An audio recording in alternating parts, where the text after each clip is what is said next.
Hey, what's up everybody? Welcome to a new and improved EpicFutureSpace, and today we're going to be talking about satellite servicing. In orbit around our planet is a ton of space junk, and it's a big freaking problem, and it's getting worse. In fact, there's so much space junk up there now, and there's more that's going to be put up there in the future, that if we don't do something about it soon, we're not going to be able to launch new satellites, or have manned space flight, or use the International Space Station, or do anything cool in space. However, a few companies have come up with some proposals that could possibly pave the way for orbital debris cleanup. The first company that has come up with an idea is Mda Corp, a Canadian company which has built lots of satellites and is probably most famous for the Canadarm2, the robotic arm that is on the International Space Station, as well as the Dexterous Manipulator, or Canada Hand, or otherwise known as Dexter. Now, Mda Corp has been working for a long time trying to prove that satellite resurfacing technology can be a reality. And in fact, back in 2007, they launched a demonstration mission for NASA called Orbital Express, which successfully rendezvoused and docked with a spacecraft using their robotic manipulator arm and performed a few tasks and proved that it is a viable option and it can be a reality. Since then, they've been working on their own commercial project called the SIS, which is the Space Infrastructure Servicing Vehicle.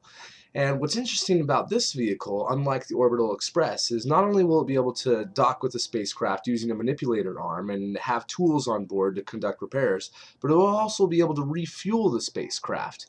And something else that's interesting is they have come up with an idea of having like a fuel depot that this SIS vehicle could dock with and refuel itself so that it could go on and rendezvous with even more spacecraft instead of just having one dedicated mission. MDA already has a deal with Intelsat, and they're planning on launching their first mission in 2015. However, that is postponed until they find a second partner.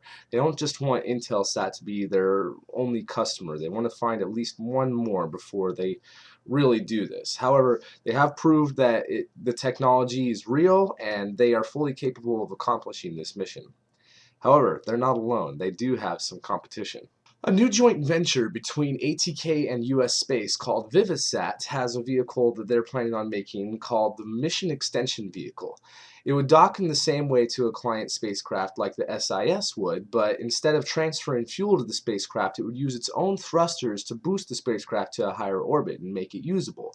And then as soon as that was accomplished, it would undock and move on to its next target. Even though they have the backing of ATK, they seem to be a little bit behind Mda Corp. However, competition is good, and hopefully it will be able to spur accelerated development and they'll be able to get the whole system working much faster.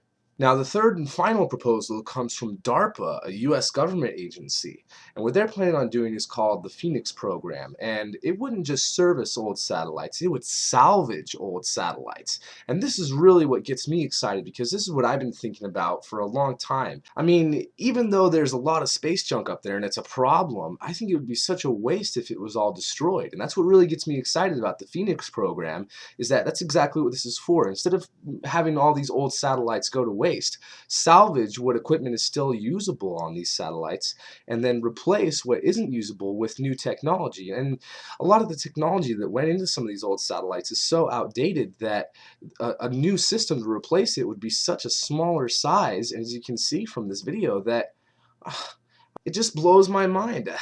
This is an idea that I can really get behind. This is so cool. I mean, if they can do this, if they can accomplish this, this really paves the way for an idea that I've been thinking about for a long time of having a full-blown satellite salvaging operation going on.